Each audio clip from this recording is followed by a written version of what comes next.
हमें क्या समझना है बेटा? टेंस के बारे में। टेंस क्या होता है? टेंस होता है बेटा काल। क्या होता है बेटा टेंस? काल। काल क्या होता है? काल होता है आपका समय। क्या होता है काल? समय। काल को हम समय भी बोलते हैं।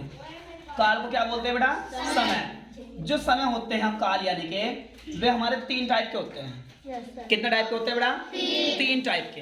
पहला टाइप जो होता है वो होता है बेटा आपका प्रेजेंट टेंस, यानी कि टेंस 3 होते हैं तो काल भी 3 ही रहेंगे, समय भी 3 ही रहेंगे। जैसे आपसे कोई मालूम करे कि टेंस कितने होते हैं तो टेंस बताना बेटा 3 होते हैं। टेंस कितने बता दोगे? 3। और अगर वे कहने लगे कि टेंस क्या है तो टेंस बताना आपको काल। क्या बताओगे बेटा टेंस आप? काल। कि टेंस जो होते हैं वे काल होते हैं। वो कहने लगे काल मतलब कि जिस समय होता है। कहने लगे कैसे? तो कहना कि प्रेजेंट टेंस पहला भाग, प्रेजेंट टेंस को बोलते हैं बेटा हम वर्तमान काल। वर्तमान काल। वो कहने लगे कि वर्तमान काल क्या होता है तो वर्तमान काल कह देना कि जो समय चल रहा है वो है हमारा वर्तमान काल। जैसा मैं आपको पढ़ा रहा हूं तो ये वर्तमान काल में हो रहा है। मैं आप पढ़ रहे हो ये भी क्या है? वर्तमान काल। दूसरा टेंस होता है बेटा भूतकाल। भूतकाल।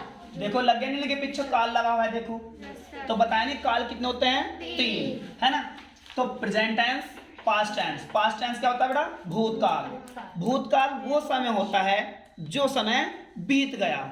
जो समय बीत गया तो बीते हुए समय को कहते हैं हम भूतकाल। भूतकाल कैसे? जैसे कि कल बुधवार था तो कल था ना बेटा, बीत गया। कल आप पढ़ने आए थे तो कल आए थे ना, बीत गया। तीसरा होता है बेटा भविष्य काल। कौन सा होता है बेटा? भविष्य काल। भविष्य काल को हम इंग्लिश में बोलते हैं फ्यूचर और टेंस का मतलब होता है काल। तो ये हो गया बेटा आपका भविष्य काल। भविष्य काल क्या होता है?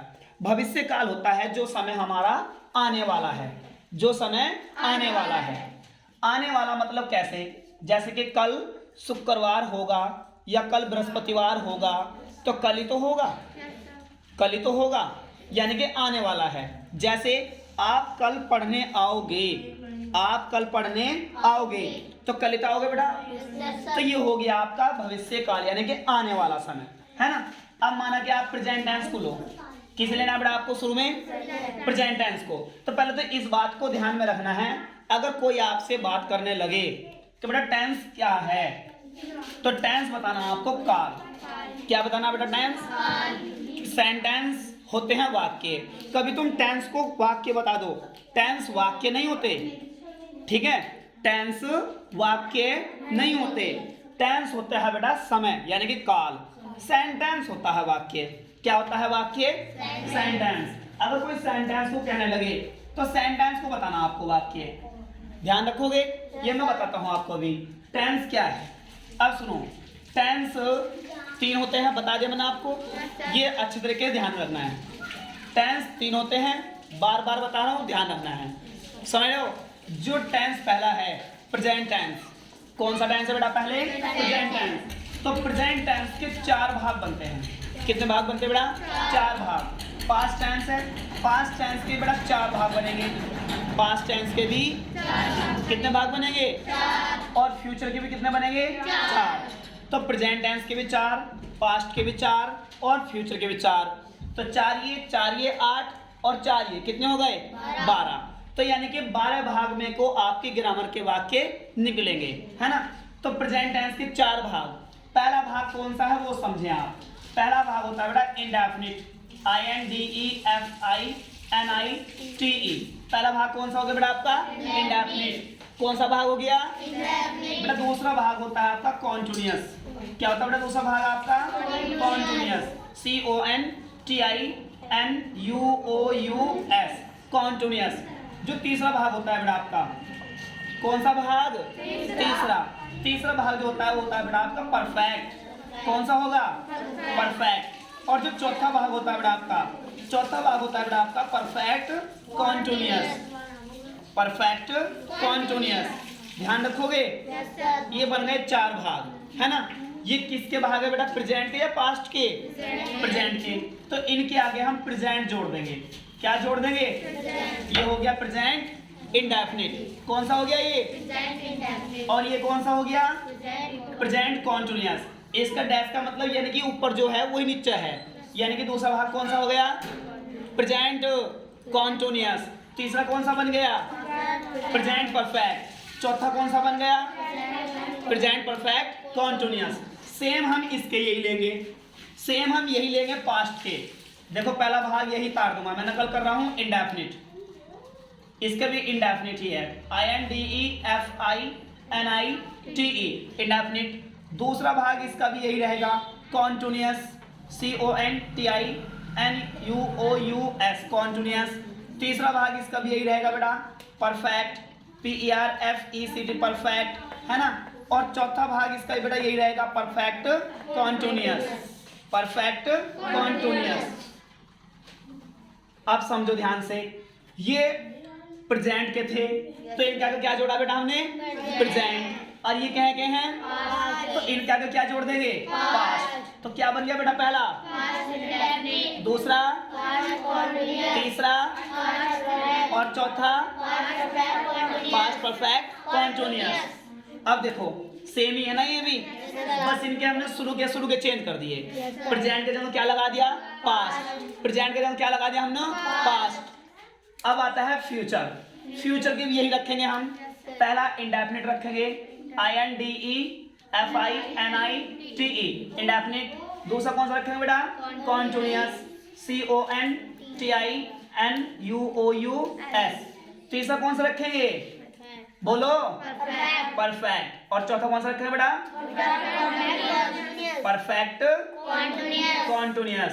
तो अब मुझे बताओ, ये अलग अलग हैं या चारों एक ही हैं? चारों एक ही हैं, चारों एक ही हैं। बस हम क्या करेंगे, इनके नाम चेंज कर देंगे। प्रेजेंट के जगह पास्ट और पास्ट के जगह फ्यूचर। ये future indefinite, future continuous, future perfect और फ्यूचर परफेक्ट कॉन्टिन्यूअस। तो ये जो है ना आपके सेम ही रहेंगे, यानी कि इंडेफिनिट ये रहा, इंडेफिनिट ये रहा, इंडेफिनिट ये रहा। बस प्रेजेंट के जगह क्या लग दिया? पास्ट, और पास्ट के जगह फ्यूचर। ये कॉन्टिन्यूअस रहा, ये भी कॉन्टिन्यूअस है, ये भी कॉन्टिन्यूअस है। बस हमने शुरू में कौन सा लिया था बेटा? प्रेजेंट। प्रेजेंट के जगह पर क्या रख देंगे? पास्ट, और पास्ट के स्थान पर फ्यूचर। ये परफेक्ट रहा, ये भी परफेक्ट और ये भी परफेक्ट। बस यहाँ प्रेजेंट परफेक्ट है तो यहाँ कौन सा रहेगा? और यहाँ क्या रहेगा? फ्यूचर। यहाँ परफेक्ट कॉन्टिन्यूअस है ना, यहाँ भी परफेक्ट कॉन्टिन्यूअस और यहाँ भी परफेक्ट कॉन्टिन्यूअस। बस यहाँ प्रेजेंट परफेक्ट कॉन्टिन्यूअस है, यहाँ पास्ट परफेक्ट कॉन्टिन्यूअस है और यहाँ पर फ्यूचर परफेक्ट कॉन्टिन्यूअस है। तो आपको जो ना अगर मीनिंग भी याद करनी पड़े तो केवल एक टेंस की याद कर लो, किसी की भी एक टेंस के चारों भाग की, मतलब के, है ना। बेटा समझ में आई नहीं तीन बात? हैं? जोर से बोल तो डर लग रहा है? यस सर जी। पहला भाग हो गया इंडेफिनिट, दूसरा, तीसरा, चौथा, सब बोलो एक साथ। पहला भाग कौन सा? दूसरा, तीसरा, चौथा, सेम ऐसे ही इधर हो गया। बस प्रेजेंट के जगह और पास्ट के जगह। तो ये तीन टेंस होते हैं दुनिया में। बस कितने टेंस होते हैं? तीन टेंस। कौन कौन से? Present tense, past tense, future tense. अगर बेटा मैं कभी आपसे बात करने लगूं कि बेटा टेंस कितने होते हैं, तो कितने बताओगे टेंस आप? तीन, है ना। कितने प्रकार के बताओगे? तीन प्रकार के। मैं कहने लगूं कि कौन कौन से हैं तीन प्रकार, जरा बताना बेटा। तो पहला कौन सा बताओगे? Present tense. दूसरा, देखो लिखा हुआ दूसरा ऐसे, और पहला ये लिखा हुआ, पहला, दूसरा और तीसरा ये लिखा हुआ, है ना। तो पहला हो गया प्रेजेंट टेंस, दूसरा, तीसरा फ्यूचर टेंस। अगर कोई बात करने लगे आपसे कि एक टेंस के कितने भाग बनते हैं, तो बेटा मैं कह रहा हूं कि एक टेंस के कितने भाग बनते हैं? चार। लिखा ना। और कोई मालूम करने लगे आपसे कि चारों भाग के नाम बताना, तो बता देना कि जी indefinite, continuous, perfect, perfect continuous. वे कहने लगे कि प्रेजेंट के बताओ चलो चारों, तो कह दो जी present indefinite, present continuous, present perfect और प्रेजेंट परफेक्ट कॉन्टिन्यूअस। कहने लगे चलो पास्ट के बता दो, तो पास्ट के बताना क्या? Past indefinite, past continuous, past perfect और पास्ट परफेक्ट कॉन्टिन्यूअस। कोई कहने लगा बेटा फ्यूचर के बताओ, तो फ्यूचर के बताना जरा आयशा बेटा कैसे बताओगे? Future continuous, future past, future perfect, future perfect, future perfect continuous. Future perfect continuous. Good. Aniket आप बताओ बेटा, प्रेजेंट के चारों भाग बताओ जल्दी। Present indefinite, present continuous, present perfect, present perfect continuous. Good. Nitin past के बताओ बेटा जरा। Past indefinite, past continuous, past perfect continuous. Good. Manisha आप बताओ बेटा फ्यूचर की। Future indefinite, future continuous, future perfect continuous. Bhavna खड़े हो बेटा आप अपने स्थान पर। आप बताओ प्रेजेंट के चारों भाग बताओ कौन कौन से होते हैं, जोर से बोलो। प्रेजेंट के चारों भाग। Indefinite, present continuous, present perfect, present perfect continuous. Good. Sit down. तो बेटा ये आपको ध्यान में रखने हैं हमेशा, समझ लो। तो अगर कोई आपसे कहने लगे टेंस कितने होते हैं तो कितने टेंस बताओगे? 3। देखो कभी भी कंफ्यूज नहीं होना, अब मैंने आपको बिल्कुल क्लियर करके बता दिया। अगर फिर भी आपको कहीं प्रॉब्लम हो, है ना, तो आप मुझसे डायरेक्ट आके पूछ सकते हो। यह मेरा मोबाइल नंबर जो भी है 8449731337, इस पे कॉल करके मुझसे किसी भी टाइम आप बात कर सकते हो, ठीक है। नहीं किसी भी टॉपिक के बारे में समझना, Hindi translation, active to passive, direct indirect, degree, जिस भी सब्जेक्ट में आपको पूछना हो, मतलब इंग्लिश में कोई सा ही पार्ट पूछना हो, समझ लो, सब आपको बताऊंगा। अंडरस्टैंड? Yes sir. गुड।